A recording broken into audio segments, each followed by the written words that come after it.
fiction, science fiction, horror, fantasy, crime, LGBT, thriller. You have now entered the House of Mystery with your hosts, Eric Shapiro, David North Martino, John Copenhaver, and Al Warren. Heard on KC 106.5 FM Los Angeles, 102.3 FM Riverside, and 105.0 AM Palm Springs. Welcome back into the House of Mystery. I'm Al Warren, and Mr. Dave North Martino is in the room. I am here, and you're using my full name. It's crazy. Yeah, I thought it'd be. I never know what to do. Well, yeah, you're waiting for that snide comment, so you can. I am. And now you don't know. It's like, wow. I know. Yeah, but remember, it's you be really nice to them, and then you get them. Yeah, I'm waiting from behind. How it works when I'm not expecting it. When you're not expecting it, expect it. Expect it. That was an old term from an old show. I can't remember it anymore. Yeah. Things are becoming distant in the mind. Every day. Every day. Well, here we go. So now we've got an author. I'd like to say true crime, but I'd also like to say mystery. We just we've got an author. Let's just say that. He's got a new book out. It's called Below the Line, and it's a Hollywood crime novel. It's Mr. Lowell Cauffiel. Thank you for being here. Hey, it's great to be here, and thanks for having me, both of you guys, Alan and David. Well, so Lowell, what happened to you as a kid? I mean, I say this because now you've written quite a few books, but it seems like to be on the darker side, like your House of Secrets and things like that are all a little bit darker, I would think. Why go there? Like, what is it about that made you decide to sit down and write those kind of stories? Well, they're real dark, but it kind of actually began in my childhood. It's funny you mentioned that. I was a big fan of shock theater and those old Universal movies, Frankenstein and Dracula, all the great black and white classics. So I always had an interest in things that scared people. But as I got older and I became a newspaper reporter, and I found myself covering a lot of homicides. I worked for the Detroit News, and Detroit is like a crime theme park. I may describe Detroit as like New York with a lot more guns. Yeah. It's a very in-your-face kind of place. And my friends in Canada, in Windsor, my friends in Windsor say you can hear the gunfire from Detroit across the bridge. Oh yeah, Windsor. Yeah, Windsor. Been to Windsor many times. But I think it was my buddy Robert McKee, the screenwriter guru, who said that to really understand the positive side of humanity, you have to really mine the dark side. And so I really got into mining the dark side. And I think where it started with the true crime books for me is, I became a very hard drinking, half a gallon of whiskey a day, reporter in Detroit. I never lost a job, but full blown alcoholic. And then when I got into recovery, I kind of developed a fascination with why people get obsessed with things, why maybe I got obsessed with things, why was I a drinker and all that. And part of my recovery, I started doing the true crime books to kind of mine that dark side. And so that's how it all got started. And so I did, 4 or 5 nonfiction crime books. And then the last one I did, House of Secrets, was kind of finished me off. And so I moved over to fiction and then eventually came out here to L.A. and to do film and television. So that's sort of the quick bio. Yeah, Dave does a half gallon of whiskey right now. He's in that place. We've got a seat saved for you, okay? In the meetings, I'll put your name on one of the seats. He calls himself a whiskey connoisseur. Yes. Aficionado. Yeah, aficionado. Okay, yeah. Okay. You call it that. Yeah, I had a wine cellar too. I had a wine cellar, and then we got into a lot of another substance one weekend, and the wine cellar all got drank up in 3 days. So, Wow, there we go. Well, it's called alcoholism. Yeah.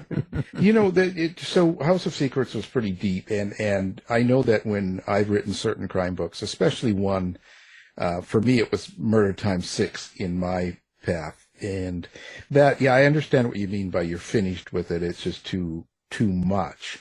And that kind of happened with me. So now I'm kind of doing other things, taking a break, so to speak, I filled out my contracts and finished them off, got that all done. Now I'm free, so to speak. So I think I'll be doing fiction as well.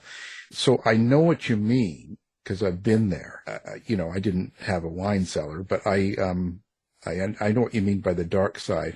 So how do you handle something like that, or what is it for you that was the most troublesome? Well, actually, I did pretty well with the first 3 or 4 of them, but it was that last one, House of Secrets, which I thought was going to be an easy book, and it turned out to be a 3-year job.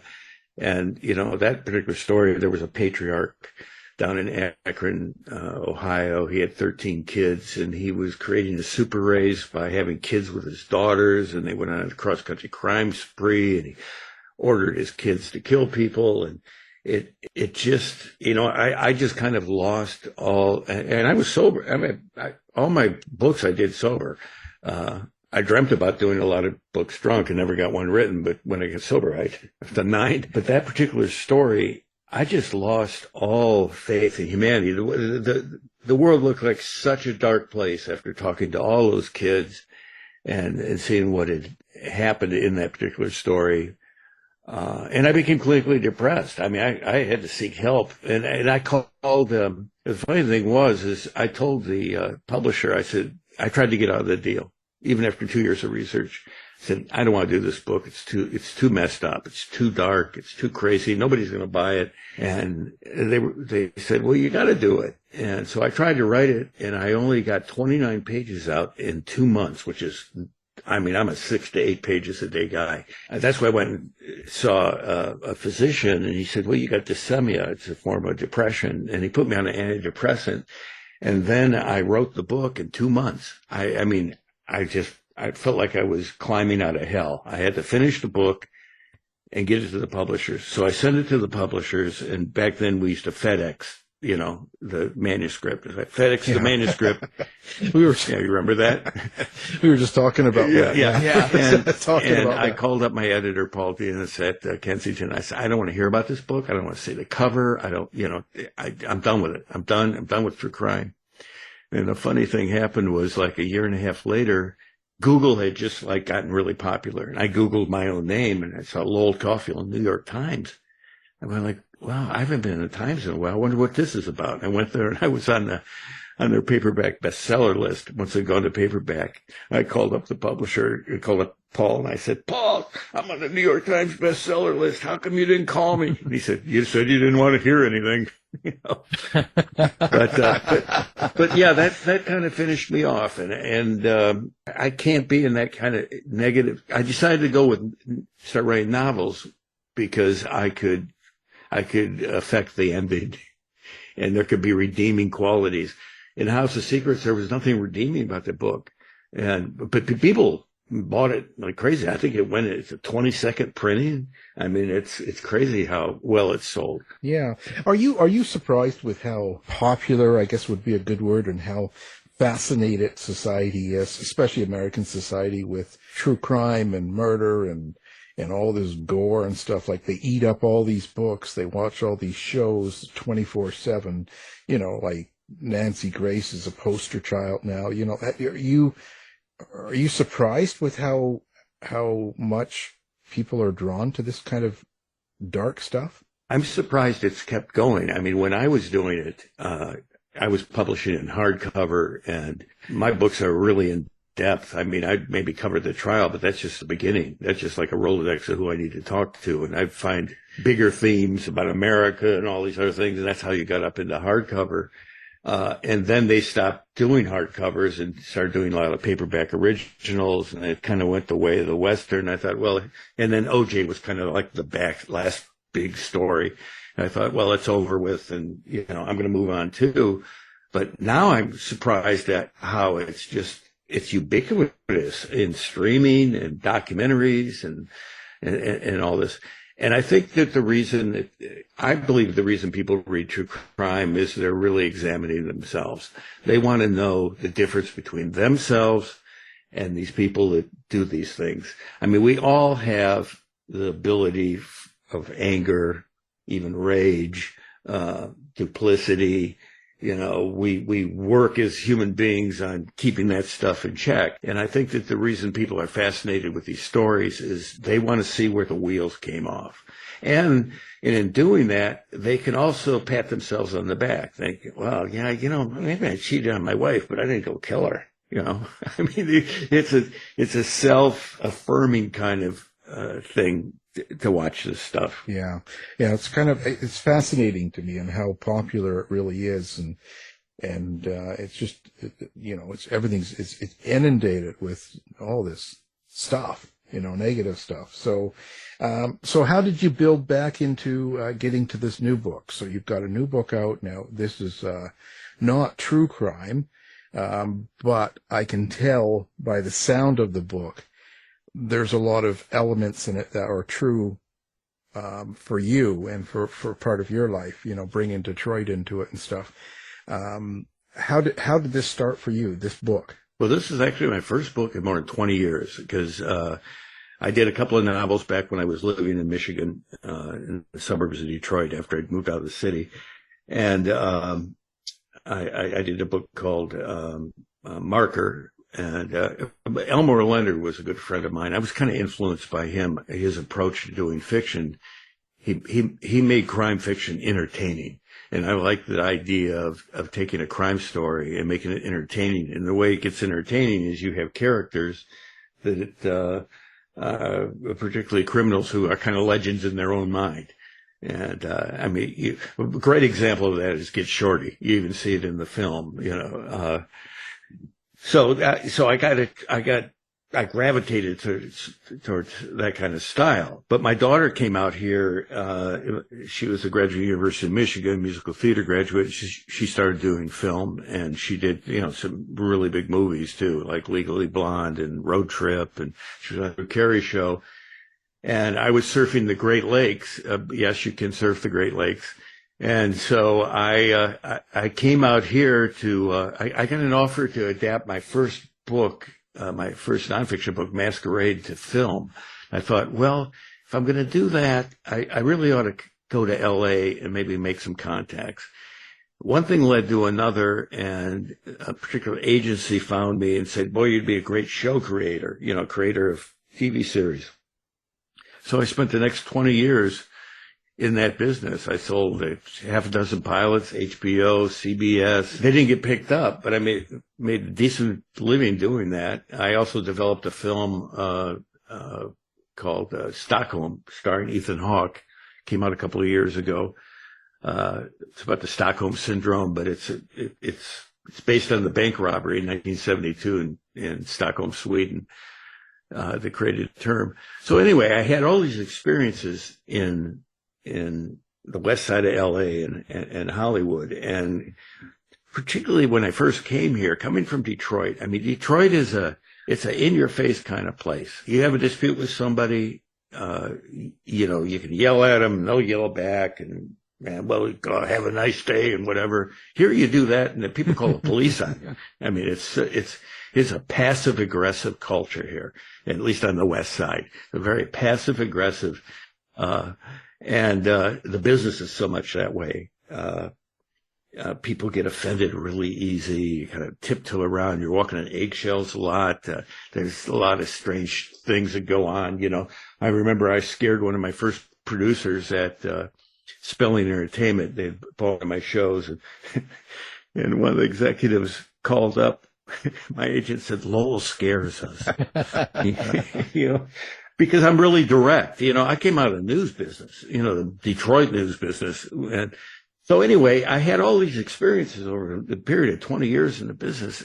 And I thought, and then COVID hit and, we're all locked down. And I thought, I'm going to take these experiences I've had and, alter them, of course, to protect the guilty and, create these characters and kind of expose what Hollywood and West Side of LA is like within the context of a crime novel. And so in Below the Line, I pick a Detroit homicide cop. And I knew all those guys. I did a lot of work with Detroit Homicide when I was there. He gets a number of different circumstances. He ends up retiring and coming out to LA to become a consultant on TV and TV shows and films. And a lot of that goes on. A lot of the consultants that work in these crime series and stuff, these broadcast series, they're former cops. And then, he has a good run for a couple of years, and then he turns 50. And one of the things you got to fight as you get older out here is there is really kind of a prejudice against, older white men. The Writers Guild of America, in fact, sued on age discrimination and won a huge class action lawsuit out of it. And so his career starts going down, and a former producer he worked with, calls him up and has got a job for him. And he wants him to find somebody, a missing woman and her kid, for a friend of a friend. But in classic Hollywood style, he doesn't get paid. He'll get paid sometime in the future with a job. And that's a classic Hollywood hustle. Everybody wants you to work for nothing. Anyway, so I'm starting to delineate the plot here a little bit, but the point is, the way I got into it is I wanted to take those experiences and those kind of people and the kind of dialogue that goes on and absurdities. Here's something kind of interesting. When because my second agent was able to sell the book, my first agent didn't quite get the book. He said, this doesn't, these Hollywood people that you've got in this book, they're not making any sense. They're doing irrational, illogical things. And you've got to rewrite that. And I said, no, that's the whole point. That's, he never got it, Yeah. But my editor at Arcade really got it. She loved it. She loved the humor of it. So there's a lot of kind of humor in this book but it's a serious crime book too. I mean, it's a serious, I wouldn't call it a mystery. I would call it a crime novel. In the same way, Elmore Leonard, you wouldn't call his stuff mysteries. They're kind of character studies with, sometimes exactly who did it. But the question becomes, are they going to get away with it? That kind of thing. Well, I'm curious. I've heard that it's can be very stressful writing for TV and for Hollywood. Was that your experience? Yeah, because, especially for someone who, coming from the book world, I had my book editors would make a couple of suggestions here and there on my books, right? And say, but it's your book, your name's on it, do what you want. You come out here and you're taking notes. You're taking notes from the time you sell it. And you're taking notes from people who are totally unqualified to give notes. You've got a 19-year-old somebody who is an assistant for one of the executives whose job is essentially to keep a call sheet, and she's saying things like, well, why is he driving a Firebird? He's in Detroit and he's driving a Firebird. Why can't he drive a BMW like Tom Cruise in The Firm? And you have to you have to respond in a really political way. Right. The key is the politics of it.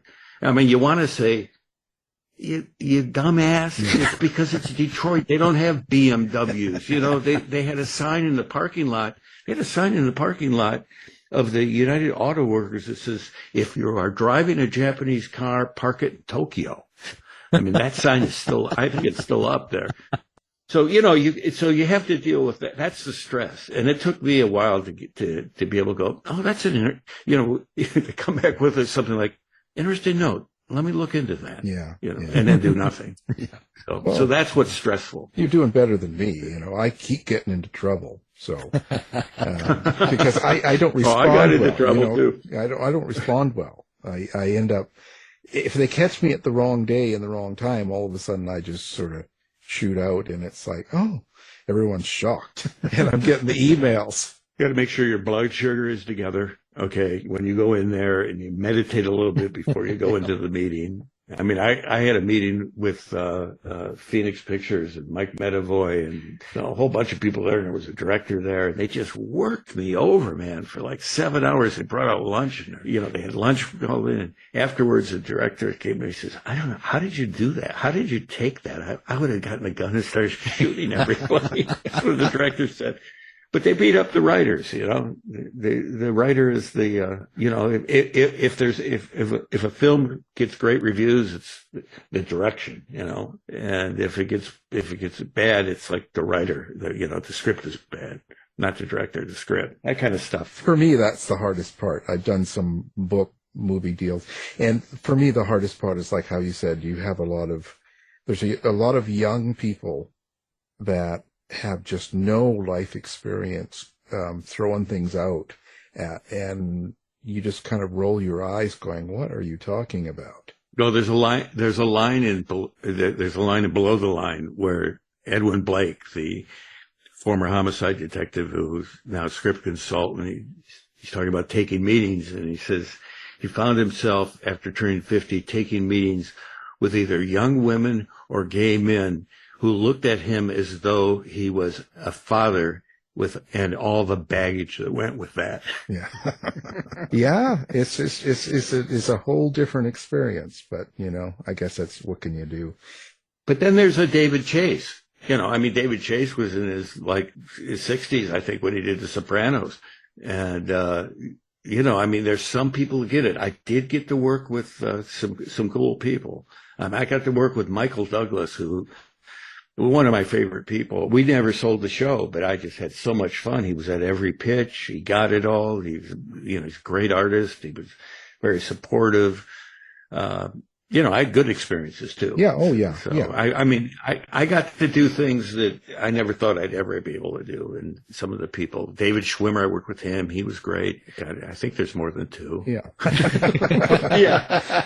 Well, it's, so how did you come up with character Edwin Blake? Is that a lot of you, or is that the combination of those people you had experience with in Detroit and homicide, or is it just kind of, where does that all come from? Because when you're writing nonfiction and true stories, it's different than creating a character rather than, because when you're writing true stories, you have the character, you know who they are, you got to find out stuff, and they are who they are. With Edwin Blake, you can tweak them however you want them. So how is that process for you? Well, yeah, correct. I knew all the procedural moves that Edwin Blake would make because of all the time I spent doing a true crime and seeing how cops work, and my relationships with some of the Detroit homicide cops that I knew who have, now since retired. One that I knew well was from Beverly Hills Cop. He played Eddie Murphy's boss in Beverly Hills Cop, Gil Hill. He actually had a short Hollywood career. So I knew how they, I knew how they acted and what they did procedurally. But what I took from myself was the idea of going from a city where the ruts in the snow are 6 inches deep and they're like tracks as you're trying to get to your house because there's no money to plow the streets, yeah. Right? To getting on an airplane and arriving in LAX, and somebody's got your name on a sign, and they've got a town car waiting for you, and you're hearing smooth jazz, on the way in, coming from that Detroit thing. And then you're at Warner Brothers and you're seeing the lot, and you're seeing Casablanca was shot at stage 10 or whatever it was. And you're seeing your favorite movies and you come in your first day, you get hired and you're making $3,500 a week, $4,000 a week, which is more than you've ever seen in your life. And you come into your first meeting and you go to the receptionist, and of course you're wearing a coat and tie, because this is your formal, in Detroit, that's the way it is. and they think you're an attorney. Yeah. and, they don't think you're a writer. Writers wear jeans and a shirt never tucked in. There's certain dress codes. So, I mean, there's just all these great little details that I experienced. And so I took a lot of those experiences and also that mindset. I mean, I'll never forget. I went down to the coroner's office, the medical examiner for Los Angeles County, right? And I go into the lobby because I wanted to get a copy of an autopsy, because I knew an autopsy in LA was going to be maybe a little different than one in Detroit. And I had a scene that required an autopsy report. And so I'd set it up with a PR guy to go there and pick one up. But while I'm waiting, I'm in this like lobby area and there's people that are crying and they're coming to get their valuables and all that. And I see this door and it says skeletons in the closet. I said to the receptionist, I said, "What's that?" She said, "Oh, that's our gift shop." I said, "Gift shop?" I go in there and they're selling T-shirts and yellow crime scene tape, and there's pictures of celebrities on the wall that bought stuff there. And I mean, this is 15 feet away from people who've had their loved ones murdered. Only a door separates it, and it was all perfectly normal for them. But boy, did that create a great scene for me, because I took that Detroit mentality of like, what the hell? It's showtime. It's always showtime here. So, it's just like the Lakers, showtime. Everything's showtime. And it's show business. It's not show friendship. Right. That's a good thing to remember. Yeah. So that's what I tried to bring. I tried to bring that sense of innocence that of someone who grew up in the Midwest. And so I put that into the character. Yeah, and that's me. Definitely. And that's you. I remember the very first show I was on that they filmed me on, and the director, when I showed up, she was, because they had told me what to wear, but then when I showed up, she was like, thought I was Canadian, so she expected me to show up in like, she even said that, don't you have like some flannel and checkered shirt and jeans and all this? So cause she thought you're a writer from Canada, I would be kind of, outdoorsy and rough looking, I guess. And it was just, she was really, really put off. Actually, they sent people out to get me a checkered shirt to wear. I mean, a maple leaf tie. Almost. And it was just like, wow, you guys really, wow, that's great. Thank you. Do I get to keep the shirt? That's what I think. That's the one thing that's kind of cool about Below the Line, and that's why I wanted to call it a Hollywood crime novel. Is it's, even though it's crime, it kind of puts a mirror back on the town here, on LA. And so, people have done a lot of, they set things, you got Michael Connolly, and he takes Los Angeles very seriously, with his great books. I mean, the Bosch thing, there's stem winders. But I wanted to look at it kind of like Elmore Leonard did in Get Shorty. So to kind of give it just a little, give a bit of fun. Even when we designed the cover, we wanted to make the cover kind of fun. Let people know that this isn't going to be all Bud Murray. Now that said, there's some really serious stuff that happens in this book. Some really serious stuff. I mean, there's homicides. There's a lot of big surprises in the book, and because there's a lot of hidden agendas, and that's so true here too. The hidden agendas. Did you have a subtext then? Did you have a theme or something that you wanted people to get out of it, other than the entertainment of the story? Yeah, I think that comes through with the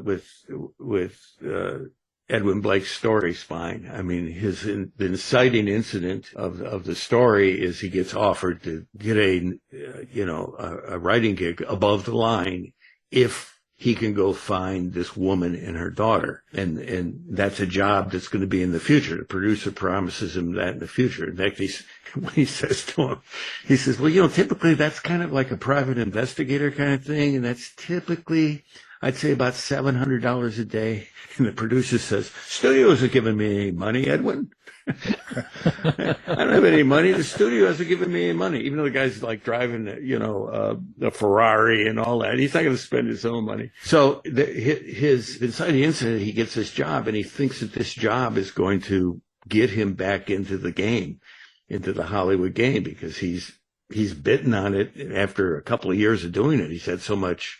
It's been very satisfying, and he doesn't want to go back to Detroit. He's got a girlfriend here, Carla, who's a former roller derby queen. And so he that's his story spine, to try he wants to get that job. And I think that the theme that comes true is that his ambition is going to be his greatest force of antagonism.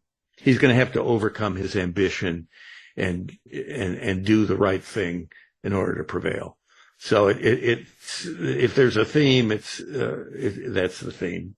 That, we can get so caught up in things that we create all kinds of problems for us pursuing something that really isn't that important. He finds out what's important in the end. Are you conscious of how you write sex and violence on the page, especially coming from true crime? Yeah, gunfights and violence is difficult to write in fiction.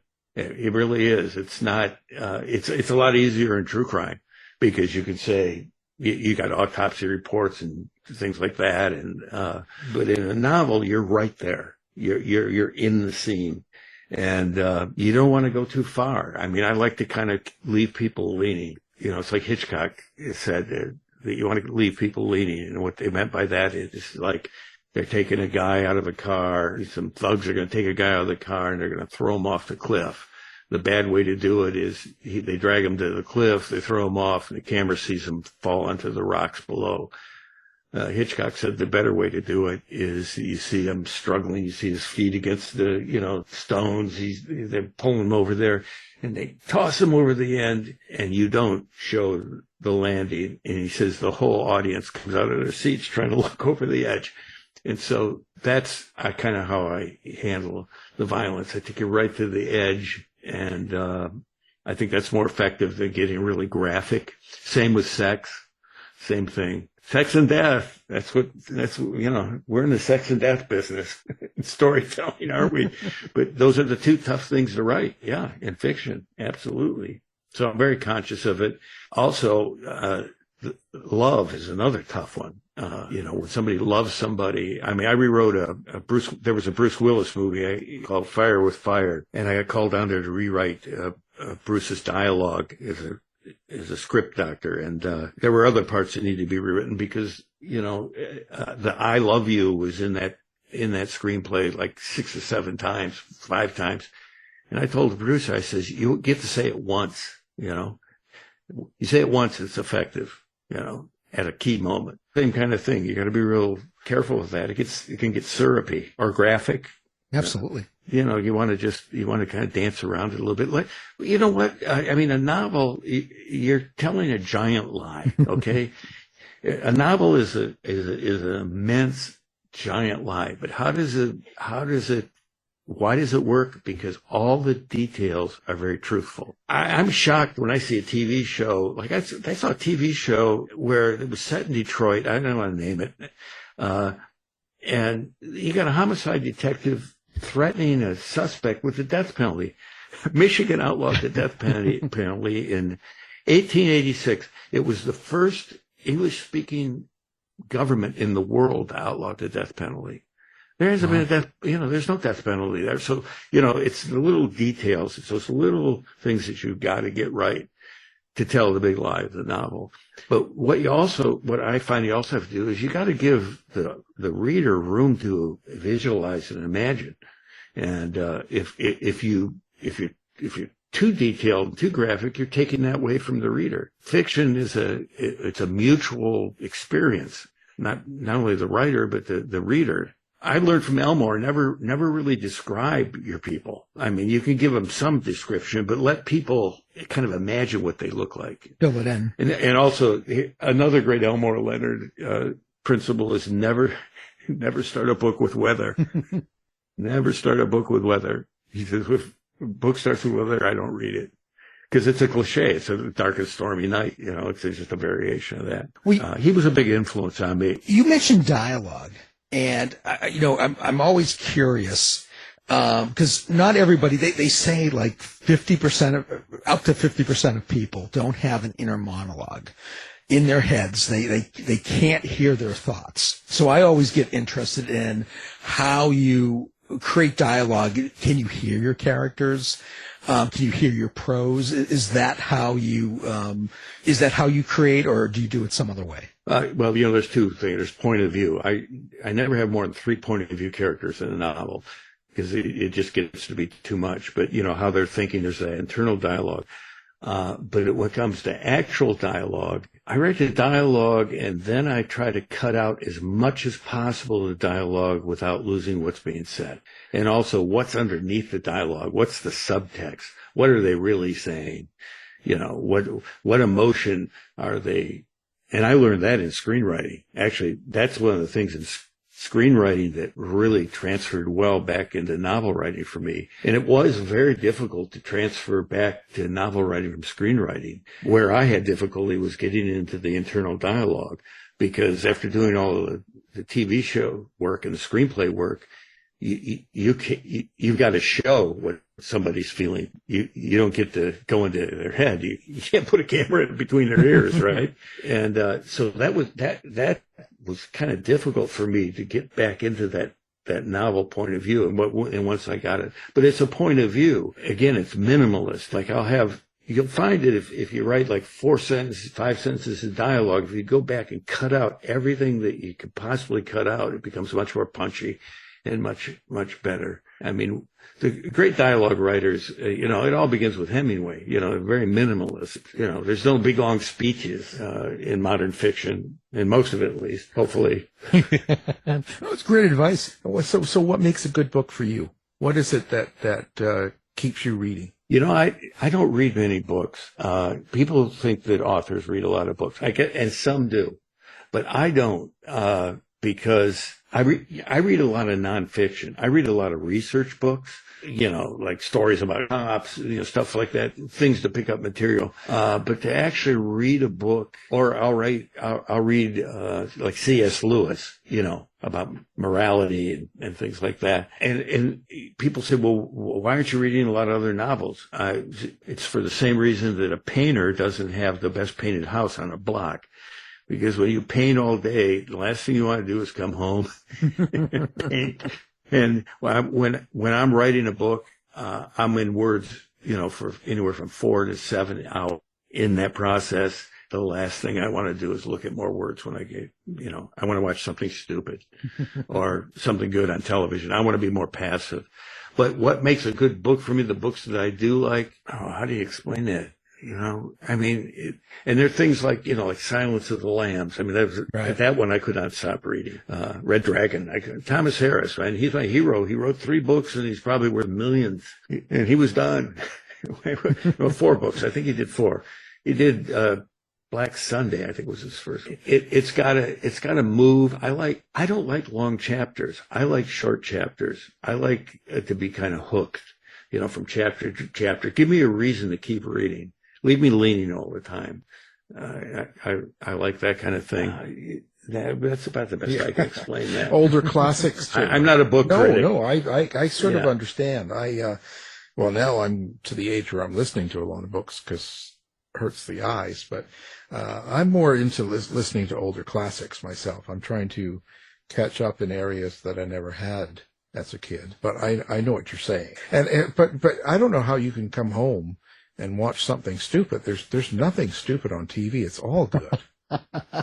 Yeah, there is a lot. You know, I binge a lot. You know, I recently watched The Sopranos 20 years ago. Right. It's been 20 years. Hard to believe. Yeah. I started with the pilot, and, you know, the inciting incident is the ducks fly away, and, you know, he's going to lose his family. That's what he's worried about. That's what the whole series is about. Keeping his family together, keeping the mafia family together and the personal family. And I sat there and I just binged it. I mean, 6 seasons. It took me about a week, and it really was great because we didn't have to wait a week. Remember how we had to wait a week for the next episode? And so when you binge it, you see the writing and you see it, and the ending makes all the sense in the world then. In the end, he's got his family together in that, and then he gets killed. It's very clear that they foreshadow it several times, and Chase finally admitted it. I think that Tony dies in the end. It's where the screen goes to black. That's a great way to watch this, rather than waiting from week to week. And I'm watching the football coach who becomes a soccer coach. It's huge. Oh, Ted Lasso. It's huge. Yeah, I'm watching Ted Lasso, the new season. And I got that, and I did the first 5, and I went to do 6, and it says, coming next Wednesday. And I thought, no, I gotta wait. Yeah, I see some of them are starting to do that, and some of them are doing it every week, which kind of drives me nuts. I can't do it, because then you forget, and you watch other things. And personally, remember the old days where you'd, Friday at 9 p.m. be home because the premiere of this is coming out. And those days don't work anymore. Not for me. One of the hazards of being a writer, whether you're a screenwriter or even a novelist, is it's very difficult to totally absorb yourself in anything that you're going to see. My girlfriends won't go to. Sounds like I got a bunch. Yeah, Charlie's Angels. This is Lowell's Angels. Yeah, so. No, the girlfriends I've had in the past, they don't want to go to movies with me because, I'll be doing things like there's the mid movie climax. Oh, we're turning from 2 to 3. This is not going to end well. I could predict everything that's going to happen. And, it's difficult to not always be seeing the work. And when I see a great actor or a great writer where I don't see the work and I'm just completely absorbed in it, that's the kind of stuff I like. Whether it's a book or a film or a series where I found that with The Sopranos too. I just, after a while, I just surrendered to it, quit trying to analyze it. Yeah. Yeah. And it still holds up. It still holds up today. It's as good as it ever is. It was. Yeah. Yeah. I was one of those guys that used to buy the DVD collections back then, and now I have a whole rack of them, but never watched them anymore. It's all streaming. World's changing. Yeah, in the below the line, I deal with some of those changes too. I mean, there's a scene where the producer Jason Perry says, "Got this original idea, and it's great. You'd be good on it." And it's about a he says it's about a convict who hooks up with a detective, and they're always beating the hell out of each other through the whole thing, but they're solving cases. And Edwin Blake says, well, it sounds like 48 hours. He goes, it is 48 hours. He says, we're doing it for streaming like it's original. Yeah. That's original because he's going to do it differently.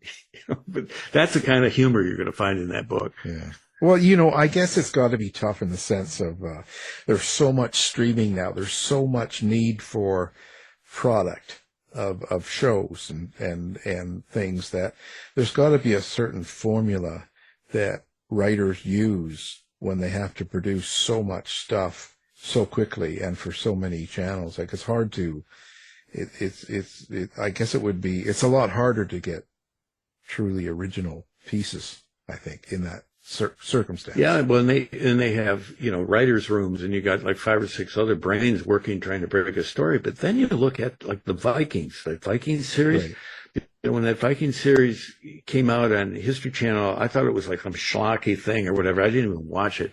And then when it streamed, I thought, oh my God, this is so good. And every episode is written by the creator. He wrote every single episode. David Milch did that too with NYPD Blue. He wrote every episode. He had a room full of writers, but they would just sit around and he would lay on the floor and like pontificate and then leave and then write the episode. So there are these writers that can just like bang this stuff out. I'm not one of those, but it's impressive. I mean, the Vikings series, I mean, how many seasons does that go? 4 or 5 seasons and all written by the same guy. Yeah. But it's worth it for the end product. It comes out really well. Yeah. So listen, I one thing now, do you like to interact with readers? Are you big on social media, website, all that sort of thing? Or no, I do. I've got a new, I put up a new website, lowellcauffiel.com. And I'm going to be adding stuff to that. We just got it up. It's got a few things on it. I've also got a YouTube channel called Lowell Cauffiel's Primary Sources. I used to write about music, and when Jeff Beck died, I went into my archives and found I had a 1975 interview with Jeff Beck right before he did his great album Blow by Blow, and I digitally put that on YouTube with photographs and stuff. So I'm going to be doing a lot of that kind of stuff where I'm going to giving people privy to like original recordings that maybe resulted in books and things like that. That's why I call it primary sources. You get to hear an interview with a serial killer that I'm talking to rather than reading about it. So there's that. I have like 6 followers on Twitter because I never really, it seemed like a cesspool to me. It seemed like there's so much ugly stuff going on Twitter. I just didn't want to dip into it. It's kind of like a bar fight. So I got like 6 followers there. I do have a Facebook page, Lowell Cauffiel author, which, I'm going to be expanding, at this point. I have a personal Facebook page that's pretty restricted because for the reasons that we've talked about in this interview, you can get canceled in this town really easy if you say the wrong thing. So I keep that just among friends and family, and it's highly restricted. But I have an author's page there, and you can go to that Lowell Cauffiel author. See what else? I think that's what I got. No TikTok yet. So I'm getting out there into this more of the modern world. Yeah. Of kind of neat communication. Yeah, nowadays it's kind of something that everyone's looking to. So, well, I love to hear from readers too. I mean, I love to hear from readers. Well, great. Although there's always going to be that old lady though that sends that letter that points out every typo in your book. Yeah. I've always gotten those with every book. There's somebody that says, "Do you realize on page 45 there's a typo and there's 5 typos in this whole book?" And you're thinking like, try writing 80,000 words or editing them and see how many typos you got. Yeah. You just, I'll give you Dave's address because I send all my hate mail to him. He does. And it works really well. It's like everyone loves me. Nobody hates me. It all goes to him. So there are people protesting outside my house right now. That's what it's about. Yeah, one thing that does kind of get to me is sometimes some critics kind of get to me a little bit. Yeah. Publishers Weekly, they did a review and they said that I had used the Hollywood cliches of strippers. By the way, there's no strippers in the book. There's a retired porn star. Okay. Strippers, drugs, and pedophilia. And I'm thinking, these are not cliches. This is this is the grist of the bit of what goes on here. I mean, no drugs. I'm to avoid drugs, and and my people with drug problems are modern drug problem people with prescription pill opiate addiction. High end opiate addiction, very common. Well, you can't win. I've certainly learned that. You just kind of keep moving forward. Can't win with some of that stuff. Other than that, it was a great review, though. I mean, I got a really good review. They called it a fun, fizzy good ride. And, I take shots at Hollywood, clever shots at Hollywood. So they liked a lot of it. But I think sometimes critics got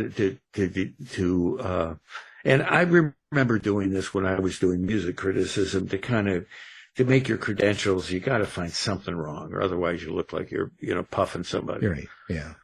No, I know. Yeah, I know. Well, we'll have everything up on the website as well. And of course, your new book as well. It's called Below the Line. It's a Hollywood crime novel. The guest has been the author of that book and many others. Check him out. It's Lowell Cauffiel. Thank you for being here. Thank you, Alan and David. My pleasure. Thanks, Lowell. You've been listening to the House of Mystery radio show. To find out more about our guests, hosts, or show, go to www.houseofmystery.com. Show's over for now. Was it as good for you as it was for me? Well, good night. This has been a production of Something Weird Media. I'll be back.